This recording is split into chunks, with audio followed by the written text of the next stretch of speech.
Nossa treta de hoje é sobre comida. Talvez você esteja ouvindo esse podcast enquanto prepara o almoço. E aí, o que tem nessa panela? Um tema tão corriqueiro que deveria estar no nosso dia a dia e que é um universo muito rico, complexo e instigante para as ciências sociais. E amantes da comida, como é o caso de todas as pessoas da equipe desse podcast. Quando a gente gravou esse podcast, na primeira semana de abril, saiu uma pesquisa produzida pela Rede Brasileira de Pesquisa em Soberania e Segurança Alimentar e Nutricional, sobre o acesso das famílias no Brasil aos alimentos. Nesse relatório, aparecem dois conceitos para a nossa conversa: segurança e insegurança alimentar. Insegurança alimentar significa aquele caso em que uma pessoa ou a família não tem acesso regular e permanente aos alimentos na quantidade e qualidade adequadas. E o contrário para a segurança alimentar. Essa pesquisa do relatório apontou que o número de brasileiros em situação de insegurança alimentar quase dobrou em 2 anos. Foi de 10,3 milhões de pessoas em 2018 a 19 milhões em 2020. Ou seja, tem mais gente com fome ou com acesso irregular aos alimentos. Mas, se a gente comparar o ano de 2020 com o de 2019, vai ver que a produção de alimentos aumentou. Parece que essa conta não está fechando. Então, o que está acontecendo? Você que está ouvindo esse programa e que tem o privilégio de ter comida em casa, você pensa no que come? De onde vem a sua comida?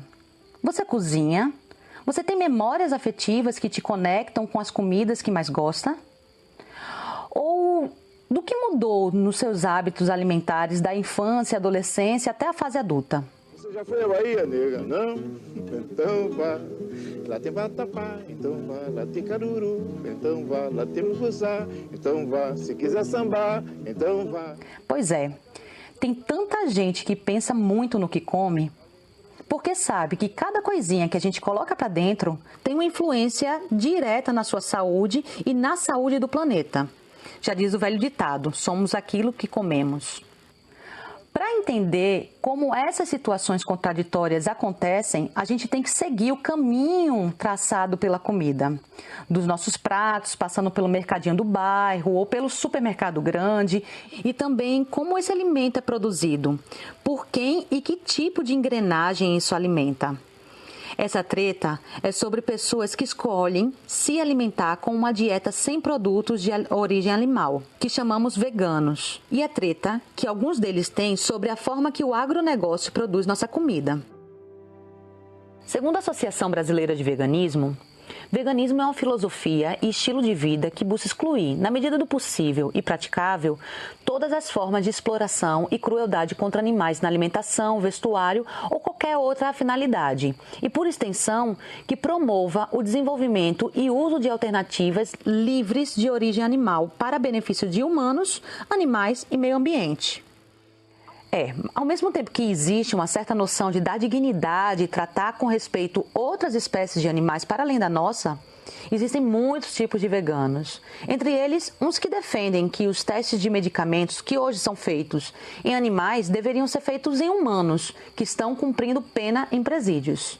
E tem outros que defendem um veganismo popular, que luta pelo fim da colonialidade, do racismo, porque entendem que da mesma forma que os animais, e posso dizer a terra como um todo, foram entendidos como coisas, outros humanos também foram.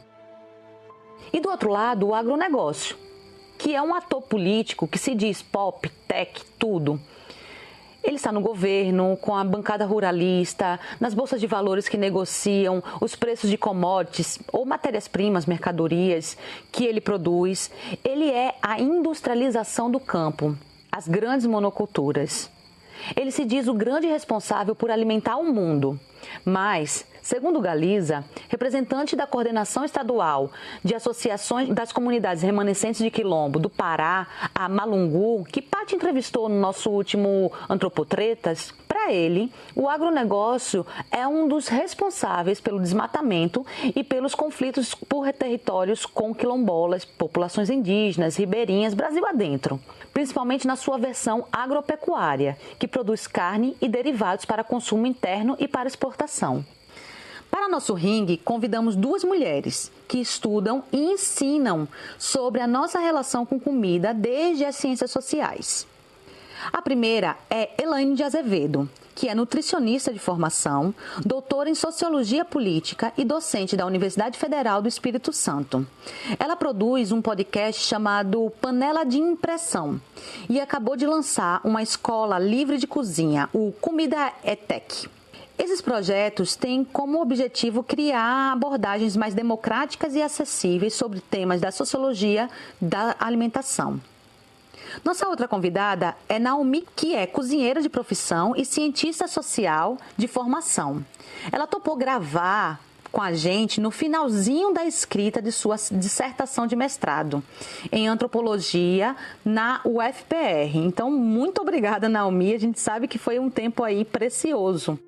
Ela coordena o perfil no Instagram chamado @Fome de Entender, que faz divulgação científica dos estudos de alimentação. Quem mediou essa conversa foi Stephanie Sacco. E aí, preparadas para a nossa treta? Seja muito bem-vinda, seja muito bem-vindo. Você está no Observa Antropologia. Vamos lá, vou começar então fazendo a primeira pergunta, que já que a gente vai falar sobre comida hoje, perguntar o que vocês almoçaram, o que tinha no prato de vocês? Então, como eu já sabia que você ia perguntar isso, eu caprichei hoje, né? Porque, essa é a Elaine. E eu pensei nisso, né? Que perguntar, se tem uma coisa que mobiliza as pessoas é perguntar o que elas comem ou comeram, né? Parece algo à toa isso, né? Mas acho que é muito sensível também, é muito revelador, né? E por isso as pessoas querem mostrar o melhor de si quando faz a pergunta, né? Elas ficam constrangidas se comeram mal, caso o entrevistador é a mãe ou é a nutricionista, né? Ficam envergonhadas se comeram carne, se for um vegano perguntando, e se for um paraense não vão falar que comeram açaí com guaraná, né? Então, o que eu devia, né? No meu caso, assim, é uma antropóloga perguntando, então eu comi de acordo com a cultura local, eu queria responder. Mas, na verdade, como eu estou em São Paulo, né, nessa paulistânia do Dória, eu devia ter cuscuz à paulista, pensei, mas não tinha, então foi polenta, né? Polenta com molho de tomate e verduras mesmo, né? Uma saladinha não ajustada culturalmente, né? Tudo de fora, alface, cenoura, pepino, com molho de gengibre, né? Todos importados da Ásia e da África, né? Então, parcialmente coerente, né? Opa! O meu almoço foi adaptado ao clima de Curitiba. Essa é Naomi. O outono chegou de vez aqui, tá super frio, então almocei sopa de feijão, porque é isso, assim, acho que não tem comida que acalente e prepare para uma conversa boa com uma sopa de feijão, né? E já que vamos falar sobre veganismo, vocês são veganas? Como é a alimentação de vocês, em linhas gerais? Não sou vegana, né? E isso é interessante porque é quase tem um caráter confessional, porque eu trabalho muito o veganismo, a dieta à base de plantas, no sentido ativista da proposta, porque eu acho que não existe como a gente chegar realmente a alimentar todo mundo sem chegar a uma dieta à base de plantas, né? Mas eu também consumo alimentos de origem animal na mesma ótica, com muito pouca carne, não cozinho mais carne em casa, como fora, e não sem culpa, não sem constrangimento, porque é um momento de constrangimento mesmo. Comer carne hoje é um deles, né? Comer alimentos de origem animal. Então, eu assim, compro basicamente tudo orgânico, de origem vegetal, porque eu estou em São Paulo e é muito fácil, é acessível, e porque eu tenho o privilégio social de poder comprar orgânico, que é uma questão, né? Agora, quando eu posso trazer da propriedade da minha família, que não é orgânica necessariamente, né, ou não tem certificação, eu tenho a sensação de estar comendo um alimento muito mais verdadeiro para mim do que efetivamente o que eu compro orgânico nos institutos que vendem orgânicos, né, ou das cestas dos agricultores, porque também traz para mim essa noção de tradição e afeto de quem está plantando, que eu sei quem é, então tem isso, né? Então, basicamente é isso. Eu basicamente, eu como uma dieta à base de plantas e como alimentos de origem vegetal, animal, eventualmente, e não tenho nenhum tipo de problema também com isso, né, no sentido de dizer que me faz mal, me faz bem. Então, realmente acho que, além do constrangimento diante do olhar do outro, que eu acho que ele é real, e cozinho em casa, eu cozinho todos os dias, né? Então, quando teve hoje minha filha cozinhando, eu acho ótimo para poder fazer minha preparação aqui. E é um alimento realmente feito em casa, com afeto, com tempo e com privilégio. Bom, sou bem parecida com vocês, né? Eu não sou vegana, mas no meu caso é que tanto é profissional quanto antropológica também, né? Eu sou cozinheira e eu nunca trabalhei num restaurante vegano e, bom, quando você trabalha numa cozinha, você precisa experimentar a comida que você está servindo, então faz parte da profissão, né? E eu não como carne, eu não compro nada de origem animal na minha casa, mas, por exemplo, quando eu estou numa aldeia indígena, eu experimento todas as coisas de origem animal que eles me oferecem, porque eu também acho que faz parte do aprendizado para mim, né? Como a antropologia que eu faço tenta trazer a comida para dentro, eu busco experimentar todas as coisas, né? Entendendo também que uma coisa é uma carne de caça no aldeia, outra coisa é uma carne que dá friboi, né? Enfim, acho que é isso a minha escolha. Eu também agora estou tendo o privilégio de ficar em casa, pandemia, e voltei a cozinhar todos os dias, porque quando você trabalha com cozinha, você às vezes não tem muita cozinhar só para você em casa, então agora que eu estou ficando sozinha, trabalhando direto, é melhor, né? Conseguir voltar a alimentar melhor, cozinhando todos os dias, porque eu gosto muito também. E entendendo que só o fato de ter comida para cozinhar todo dia em casa hoje no Brasil é um grande privilégio, né? E tirar essas coisas, né? Chegar ao orgânico, enfim, infelizmente não dá para não falar sobre isso, né? Quando a gente fala de comida. E essa é uma das contradições com as quais a gente vive constantemente, né? A gente nunca vai se livrar dessas autocontradições, dessas contradições do todo, né? Que é essa sensação de você ter tua panela cheia todo dia, enquanto milhões de brasileiros não têm. Muito bom, obrigada. Colocando meu ponto aqui, né? Eu, particularmente, eu não sou vegana, mas eu sigo todos os 1000 perfis, assim, da galera no Instagram, do veganismo popular. Minha alimentação é quase que toda vegana, assim. Mas eu moro numa comunidade pesqueira, então eu compro marisco e camarão dos senhores aqui, né? Então, assim, nem vegetariana dá pra falar que eu sou.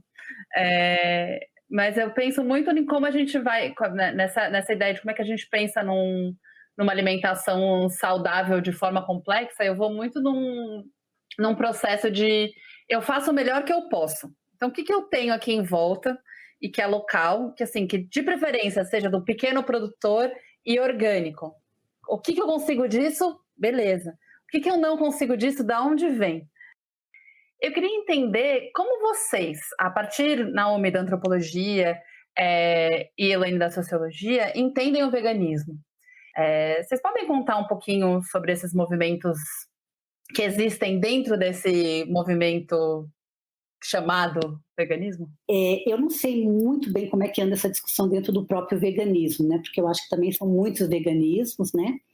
Mas dentro das ciências sociais, eu posso falar um pouco, pelo menos, da perspectiva que eu estou nas ciências sociais, né? Então, primeiro que eu gosto de enfatizar essas ciências sociais como as ciências da tolerância, né? Porque elas procuram mostrar vários aspectos de uma questão, né? E com isso eles acabam nos levando a pensar assim de uma forma mais ampla, né? E idealmente a poder se colocar no lugar do outro, né? Então, diante do veganismo, acho que tanto a antropologia quanto a sociologia, né, que é onde a gente navega mais, eles vão revelar diferentes dimensões, algumas áreas um pouco mais polêmicas, outras menos, né? Mas todas entrelaçadas. Então, didaticamente, eu vou separá-las aqui, né? Então, tem a área da ecologia, né, que a gente acaba olhando para ela, que vai falar do impacto ambiental da produção animal, que são muitos impactos. A dimensão menos polêmica, né, na minha opinião, é aquela que os veganos devem se apoiar para fazer um processo de conversão do ativismo do veganismo, né? Aí tem a área da ética, que eu acho que também a gente se apropria, né, para abordar questões que envolvem o antropocentrismo, o bem-estar animal, a ciência, né, essa capacidade dos animais de sentir dor, de sentir medo, de ter sentimentos, né? Aí eu acho que já começa a surgir menos consensos, né? Porque apesar da ética ser uma ciência da alteridade, né, de a gente poder se colocar no lugar do outro, seja ele um ser humano, um animal, uma planta, há variados entendimentos sobre o antropocentrismo, né? E diferentes maneiras de olhar para o animal. E para a variedade de animais, inclusive, né? Entra uma escala evolutiva que é bem complexa, né? Então, afinal, o mosquito a gente mata, né? Mas quando ele é um perigo para a gente, mas o inseto a gente pode comer, o animal que pensa, né? A gente que sente, a gente já não comeria, né? Então, já fica mais complexo. Aí tem a área da saúde, né? Que vai avaliar esses impactos sobre a saúde humana do consumo da ausência de proteína animal, né? Aí a gente também tem várias controvérsias, né? Porque aí envolve o tipo de atividade física, onde que vive essa pessoa, né? Se a dieta é vegana, afinal, para prevenir doenças do coração, mas pode afetar a capacidade reprodutiva de uma criança, daí para a criança não serve, para o adulto serve, né? Mas também a área da saúde tem se aproximando cada vez mais de um consenso, né? De que o vegetarianismo, a dieta baseada em plantas, é saudável para a maioria dos seres humanos. E também a gente sabe que para produzir comida para todos os habitantes que estão aqui hoje, né, enquanto o corona não acabar com boa parte da gente, vai ter que ser uma dieta à base de plantas, né? Então, eu acho que a gente começa a chegar um pouco num consenso. Mas tem uma área, né, que é a área privilégio assim, das ciências sociais, que é a abordagem cultural do veganismo. Aí é mais polêmica, né, a mais porosa, a mais instigante intelectualmente, porque ela levanta muitas questões e muitas questões controversas, né? Ela impede totalmente o consenso, ao meu ver. E daí, quando eu falo em cultura também, eu queria só dizer uma coisa, não é aquela abordagem, eu vou sempre poder comer churrasco porque eu sou gaúcho, ou posso comer cachorro porque eu sou chinês, porque isso é da minha cultura. Eu acho que essa é um pouco simplista demais, essa abordagem. Ela é usada, inclusive, no Guia Alimentar Brasileiro para justificar, eu acho, a incapacidade do ser humano de fazer mudanças. Mas a abordagem social que me interessa, então ela vai olhar para questões de gênero, por exemplo, a carne como comida arquetípica do homem, então eu sou lésbica, sou feminista, sou contra o patriarcalismo, e daí não vou comer carne, ou ao contrário, eu sou totalmente feminista e quero me igualar, então eu como carne, né? E como é que você pode dizer o que é certo aqui? Né? Estou dando esse exemplo, mas para as opções políticas, ser vegana é de direita, é de esquerda, mas o pessoal de direita vai considerar a indústria da carne, a opção do veganismo como um processo de purificação, e aí isso pode gerar várias questões polêmicas, né? Aí a pessoa que apoia a indústria farmacêutica, é da esquerda, mas apoia a indústria farmacêutica tomando a vida inteira B12, dizendo que a gente não pode abrir mão da indústria porque a gente precisa de vacina e de medicamento, mas essa indústria a gente apoia, né? Enfim, é difícil conseguir o consenso aqui, né? Que o vegano é de esquerda ou de direita, ou ele é um baita conservador. Essa abordagem cultural questiona, inclusive, o antiespecicismo, o antropocentrismo, né? De sociólogas que falam que comer carne é a gente se equiparar com todos os reinos que comem uns aos outros, daí nós vamos ser iguais uns aos outros, né? E o reino vegetal não teria direito à vida, né? Então essa abordagem também vai olhar para questões mais complicadas ainda, étnicas, de gênero, né? Juntas, o veganismo e a negritude, né? Os dois, assim, sobre essa ótica da exploração do branco e do feminino, sobre a ótica da exploração das fêmeas, o veganismo altruísta ou superior espiritualmente, né? O racismo também, que cresce diante dessas diferenças de quem come ou não come animais, né? Enfim, eu não consigo tirar uma posição daí, eu pessoalmente, de sim ou não. E isso causa um pouco de irritação, né? Em quem é contra o veganismo ou a favor, e também nos ativistas veganos que nos chamam de neutros, né? E eu entendo, porque o ativismo exige um posicionamento. Agora, eu queria finalizar essa pergunta falando um pouquinho que, claro que as ciências sociais, elas podem sim tomar posição e defender uma causa, mas elas também podem ser potentes simplesmente porque elas continuam a desafiar os clichês do senso comum, né? E eu gosto de falar do Bauman, que diz que a sociologia não precisa fornecer soluções para os conflitos sociais, nem mostrar como resolver um problema, ela pode só apontar o problema, e isso é muito. Então, é assim que eu uso as ciências sociais no veganismo. Acho interessante começar falando que uma dieta em que se excluem todos os insumos de origem animal não é uma novidade ocidental, digamos assim, né? Existiram e existem várias sociedades nas quais essa prática constitui a rotina alimentar. E aqui entre nós, a partir desse ponto comum, foram surgindo várias categorias de classificação, como ovolacto-vegetarianismo, veganismo, dieta plant-based, vegetarianismo estrito, flex-vegetarianismo, peixetarianismo e por aí vai. E para nós que estudamos o que precede e constitui as escolhas alimentares das pessoas, né, esses desdobramentos são um prato cheio. Sou muito curiosa a respeito das diferenciações entre dieta plant-based e veganismo. E eu acho que ela é bem ilustrativa para o tema da nossa conversa. Enquanto elas se aproximam pela base estritamente vegetal da alimentação, o argumento fundamental do plant-based é o da saúde. Com certeza a professora Elaine tem muito mais a dizer sobre esse ponto, e o que eu observo é que as pessoas adeptas, as que escrevem sobre isso na internet, pelo menos, defendem que, além de baseada em plantas, essa dieta exclua alimentos processados, refinados, frituras, açúcares, etc., se aproximando do que seria esse ideal de saúde alimentar. E justamente um dos slogans das pessoas ativistas veganas é esse, né? O veganismo não é dieta e muito menos é um movimento restrito à preocupação com a saúde individual de humanos, mas sim, como foi bem dito na introdução, um modo de vida que não se baseia na exploração e sofrimento de animais não humanos, né? Ao máximo possível. Essa premissa básica pode dar a impressão que o veganismo é um bloco homogêneo de pessoas, mas não é. Por exemplo, a minha produção de conteúdo online no Fome de Entender me aproxima de pessoas ativistas veganas que pautam o veganismo popular e anticapitalista, entendendo que uma transformação real só pode vir da superação do capitalismo. Mas no senso comum, né, digamos assim, isso fica muito claro na internet, essas pessoas disputam o título, entre aspas, com os chamados veganos liberais, que são aqueles que celebram e fazem publicidade para carne vegetal, produzida pelas mesmas indústrias da pecuária. Mas essa treta a gente deixa para daqui a pouco, porque eu queria terminar minha fala tocando em alguns pontos nos quais, para mim, a antropologia se aproxima do veganismo. Não é de hoje que a antropologia tem suscitado questões a respeito da relação entre animais humanos e não humanos, né? Teria vários exemplos, mas como uma singela homenagem à memória do Marshall Sahlins, né, esse grande antropólogo que morreu essa semana, eu vou relembrar um texto dele no qual ele buscava evidenciar, nas palavras do próprio, a presença de uma razão cultural nos hábitos alimentares dos norte-americanos, que comem um prato cheio de carne de boi enquanto acariciam um cachorrinho de estimação.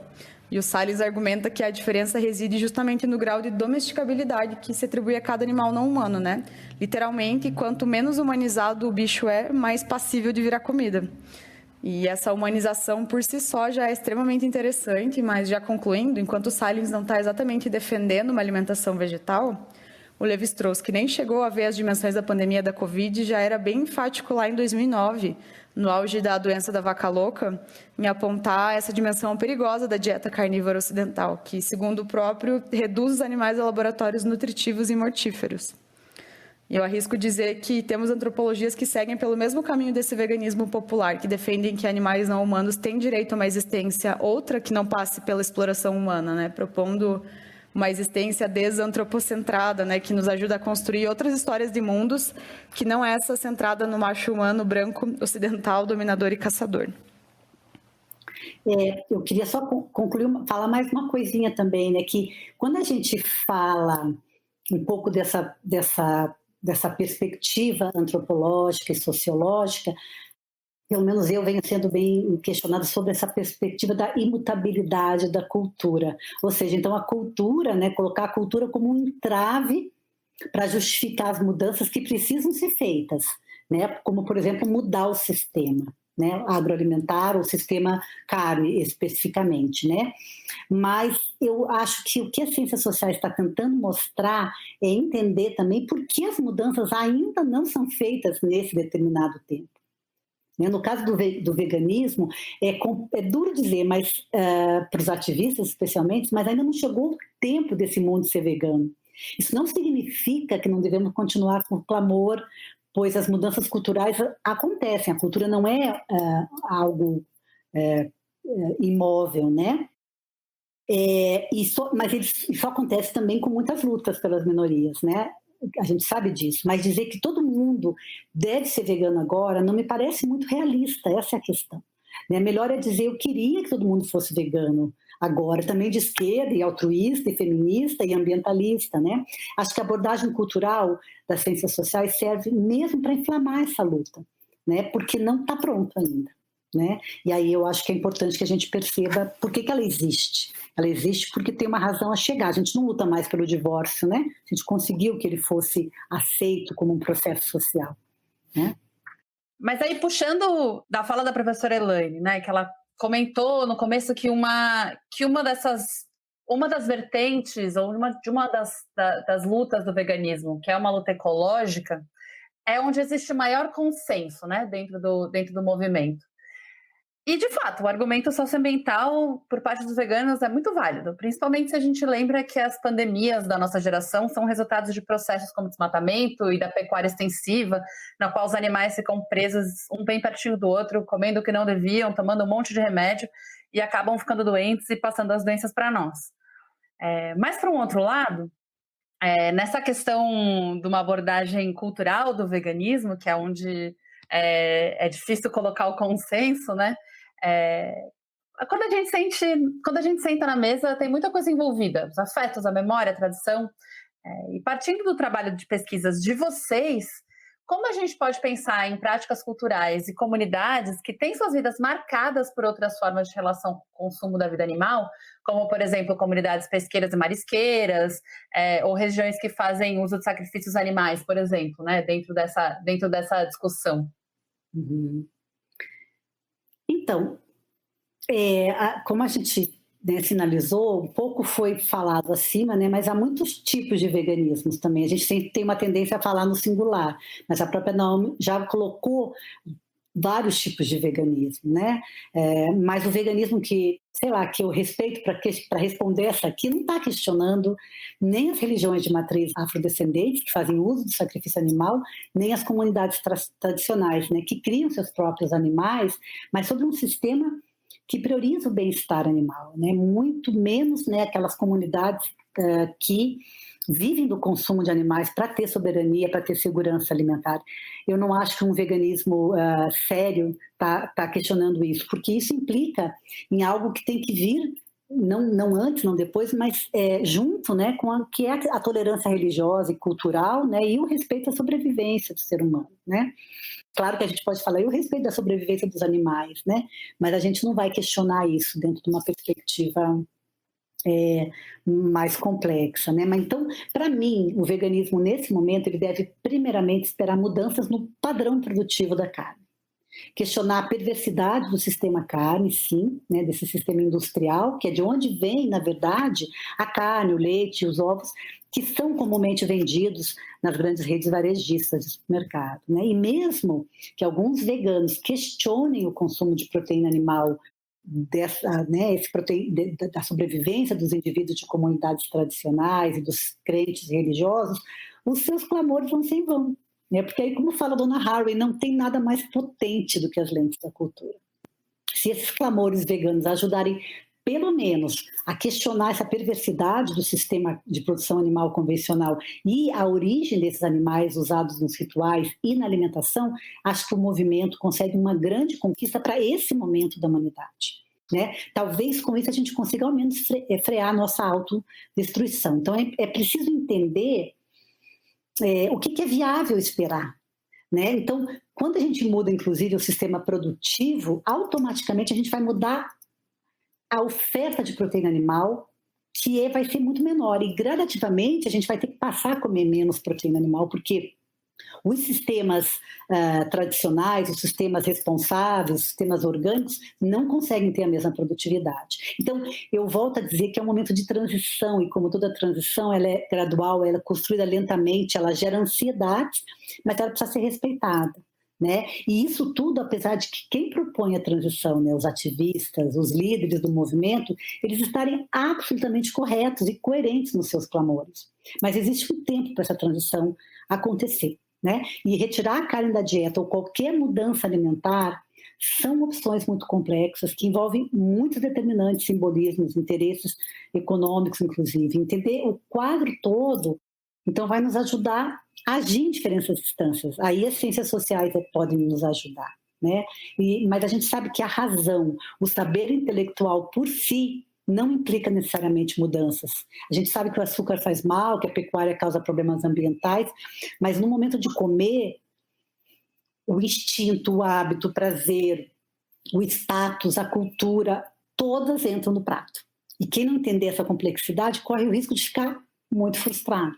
Bom, gente, eu acho que sobre essa questão eu tenho mais questionamentos do que qualquer explicação, porque isso é uma coisa com a qual eu estou quebrando a cabeça agora escrevendo a dissertação, né? Minha pesquisa ela tem um pé na etnologia indígena e o outro nos estudos da alimentação, né? Eu estudo o cultivo de água Tietê, que é o milho crioulo pelas mulheres em Guarani, e aí as práticas culinárias e corporais e também todas as implicações políticas que esse cultivo faz com que eles tenham com a sociedade envolvente, né? E para cá, a aldeia onde eu faço trabalho de campo fica numa ilha que fica a centenas de metros do Porto de Paranaguá, né?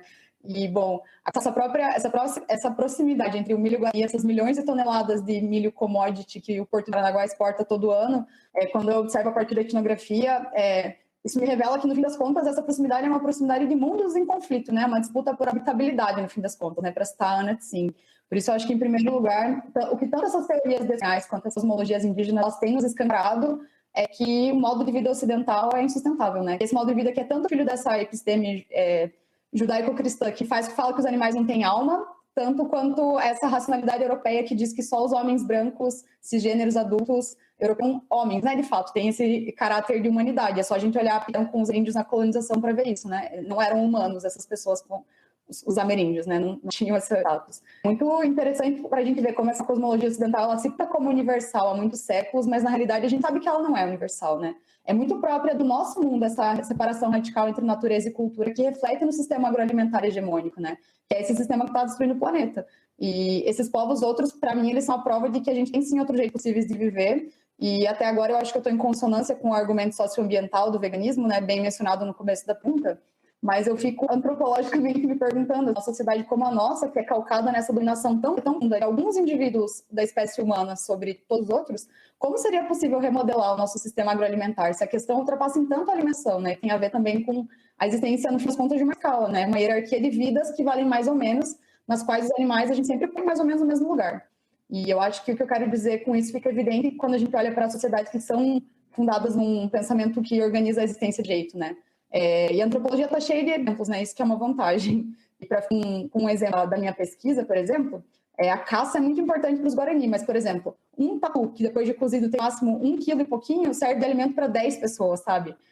Quando a gente olha para um modo mais amplo, assim, para os sistemas culinários das sociedades ameríndias, fica evidente o quão diferente é o lugar que a carne animal ocupa nas refeições, né? Eu, pessoalmente, não conheço nenhum caso em que essas pessoas ameríndias tenham construído laboratórios mortíferos de proteína que nem a gente, né? Como diz bem o Levi-Strauss. E, sem dúvida, comida é memória, é tradição, e falar de mudança é tocar nisso tudo. Mas eu acho bem interessante, à luz das que eu falei agora, tentar olhar retroativamente para as nossas tradições alimentares, sabe? Fazer uma arqueologia das memórias. Se fosse só pelo óbvio que as pessoas decidissem as coisas, é óbvio que comer carne está tendo um impacto ambiental muito grande. As pessoas não decidem as coisas, não é só isso, né? Se fosse só esse o argumento que convencesse, seria bom de sermos cientistas sociais é que a gente está aí para descobrir por quê, né? Porque os porquês das pessoas não fazem as coisas, né? Acho que é isso. Eu acho que também, sabe, eu também tenho questionamentos bem profundos que essa opção, né, que aparentemente é uma opção e você tem que fazer, porque obviamente tem muitas razões e claramente as razões são muito coerentes se a gente pensar nelas, né? Não vejo nenhuma incoerência nos apelos do veganismo, ao contrário, mas ele coloca em evidência duas questões que são filosóficas e são milenares, que é a imutabilidade da cultura e o relativismo cultural, né? São duas questões que a gente então está sendo né, usando a cultura como uma desculpa, né? Ela é imutável, não pode mudar, e o relativismo cultural que é fazer isso, né? Que de alguma maneira traz uma perspectiva de respeito. Eu não sei responder. Como é que a gente fica focado que existe uma imutabilidade da cultura a hora que a gente respira fundo e vê o que está no nosso prato, né? Tipo, a própria narrativa do que a Elaine trouxe, do que ela comeu hoje, estando em São Paulo, né? Se a gente fizer o que a Naomi propõe de voltar para as nossas memórias alimentares, né? Tipo, o que a gente come, que eu mesma, que tenho 30 e poucos anos, né? O que eu comia na minha adolescência versus o que eu como hoje, né? E a amplitude de ingredientes, de referências do que tem, mudou muito minha alimentação. Como é que a gente se finca nisso que é impossível deixar de comer minha porção de proteína animal todo dia, né? Vamos lá, então, para a nossa última pergunta, já encaminhando para o fim. Que agora é a hora da gente linkar o veganismo com o agronegócio, né? Eu entendo que grande parte da luta, daí talvez eu possa dizer de grande parte dos veganos, talvez não todas, é com a produção de carnes e seus derivados. Mas em todo restaurante vegano que eu vou, tem a tal da carne de soja, e tem até agora propaganda na TV do agro é pop, agro é tudo. Agro, a indústria riqueza do Brasil. Carne vegetal é agro. Da carne vegetal, né? Tem as hamburguerias vendendo os produtos que se dizem do futuro. Quem são esses veganos que patrocinam todo esse mundo da carne de soja, do hambúrguer do futuro? E qual que é a parte dos veganos que critica o agronegócio e por quê? Então, a gente também já falou, né, mais de uma vez, essa pluralidade do veganismo, né? Tem vegano, eu me lembro que quando eu vinha para São Paulo, eu ainda morava em Curitiba, né, que eu morei um tempo, e eu vinha para cá, eu descia a Augusta e tinha uma lanchonetezinha vegana, já há muito tempo. E ela vendia uns bolos verde, limão e cor-de-rosa choque, que eu passava e dizia, cara, o que essas pessoas estão comendo, né? E a Rita Lee mesmo um dia já falou que ela preferia tomar Coca-Cola do que comer carne, né? Há alguns anos atrás ela falou isso. Então, aí esses veganos, ou esse momento da Rita Lee, porque também certamente ela deve ter mudado, né? Eu consigo compreender, mas é um tipo de veganismo de uma certa forma inconsciente, assim como também tu usar os orgânicos de ultraprocessados somente, né? Porque você pode fazer isso, ou de grandes propriedades somente, né? Então, mas os veganos que criticam o agronegócio, eles criticam porque o agronegócio é parte de um sistema agroalimentar convencional que cultiva soja, milho, açúcar, trigo em monoculturas, à base de venenos, à base de trabalho escravo, à base de grilagem, né? À base de concentração de renda, e usam as máquinas que são vendidas por grandes corporações e precisam escoar esses alimentos. Daí eles se juntam com a indústria química de aditivos, né? E com a indústria alimentar, com aqueles processos para aumentar o preço de prateleira, que é o objetivo dos ultraprocessados, ter mais tempo na prateleira e baratear os produtos, e produzem os ultraprocessados, que podem ser convencionais, dietéticos, orgânicos ou veganos, qualquer que seja, né? Podem ser, inclusive, ultraprocessados da medicina tradicional chinesa, se você for processar alguns tipos de alimentos usados ali. Então, essa indústria produz qualquer coisa que o comedor deseja. Ela está muito atenta, assim como o capitalismo, aos nossos desejos, né? E a lógica é a mesma para qualquer produto final. Usar os alimentos produzidos por um sistema baseado numa concentração de renda, né, de terras que exploram o agricultor, produz alimentos baratos que duram muito. E não é por acaso, são alimentos que promovem diversas doenças e acabam por estimular também a indústria médico-farmacêutica, porque não são saudáveis, né? E mesmo que forem orgânicos ou veganos, a lógica se mantém e a baixa saudabilidade se mantém. Então, o veganismo e o agronegócio está dentro mesmo dessa perspectiva que eu diria pouco consciente de uma alimentação, seja qual for a opção que você faz, né? E tem aqueles que retiram a carne a qualquer preço, estão preocupados com a performance corporal, ou porque a Gisele Bündchen é vegana, e não questionam a origem do alimento vegano, nem seu processamento, né? E se entope de alimentos veganos ultraprocessados ou industrializados, ou à base de soja, a soja convencional, não fermentada, porque também mesmo a orgânica não é um alimento ideal para a gente, né? E desse modo apoia um sistema agroalimentar convencional do qual o agronegócio faz parte. Então, por isso que eu repito sempre, que um grande desafio que a gente tem hoje é atingir um complexo conceito de alimentação saudável. Porque para ser saudável nesse contexto, tem que ser saudável para todos. Para quem produz, para quem colhe, para quem transporta, para os animais, para as plantas, para quem comercializa e para o comedor. Isso é um desafio que está posto, né? E que é para todo mundo que de alguma maneira come, que não são, né, hoje 19 milhões de brasileiros. Como eu acho que eu já falei bastante do que eu entendo como veganismo, acho legal começar com o agronegócio. E, nesse sentido, eu tenho achado interessante partir do que a própria Anna Tsing chama de ciência das plantations, né, que teve seu primeiro sucesso com a cana-de-açúcar no Brasil e era orientada pelo domínio e controle total de espécies, né, e a própria colonização se baseava numa prática bem semelhante, né. E, passado todo esse tempo, a gente segue vendo espécies enclausuradas nessa paisagem estéril que é e continua sendo a monocultura. E, em tempos neoliberais, eu também acho interessante aproximar essa ideia da Anna Tsing, por exemplo, a análises que propõem considerar o neoliberalismo não só como um modelo econômico, mas também como o discurso hegemônico do modelo civilizatório ocidental, que é o que defendem pensadores como Edgar Dulander. E, para mim, tudo isso é importante para entender esse rolê da carne vegetal industrial, porque eu acho que dá uma pista do que está por trás desse sucesso do agropop no Brasil.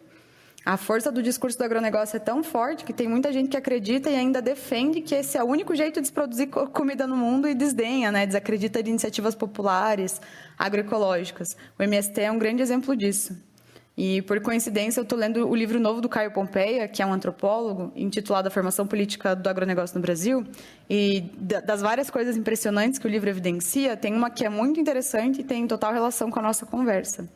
Num subtópico chamado agropublicidade, ele nos mostra que a primeira década dos anos 2000 queimou a cara da categoria agronegócio na opinião pública.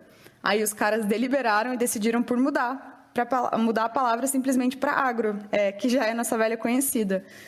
Carne vegetal é agro. E, de jeitos análogos, em alguma medida, eles também disputam e agenciam categorias, por exemplo, de segurança alimentar, agricultura familiar e por aí vai. Daria para fazer um episódio só sobre isso, mas eu acho que essa onda de popularização dos hambúrgueres de soja, né, transgênica, é um belo exemplo do potencial de apropriação e esvaziamento que o capitalismo tem. E que não se restringe às agroindústrias alimentares, né? E o fato de vários veganos celebrarem esses ultraprocessados vegetais só evidencia a força do discurso hegemônico. E esses veganos, eu acho que não tem muita treta com agro, não, e por isso tem quem os chame de veganos liberais, né? Porque eles centram o movimento nas possibilidades de consumo, sem considerar outras opressões para além disso. Aí os veganos que de fato criticam o agronegócio, aqueles que pautam o veganismo popular, entendem que o dinheiro do hambúrguer de soja alimenta a mesma indústria do hambúrguer de boi, e que uma transformação real no sistema agroalimentar não pode coexistir com nenhuma outra forma de opressão a humanos e não humanos.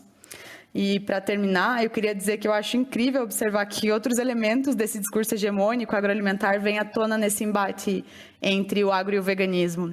E aqui, de novo, eu falo a partir dessa minha observação participante não oficial. E, por coincidência, eu vi 2 casos ontem na internet. Um foi o post que a Heineken fez no Dia Mundial Sem Carne no Instagram. É uma foto de um copo cheio de cerveja e cheio de vários lúpulos no fundo.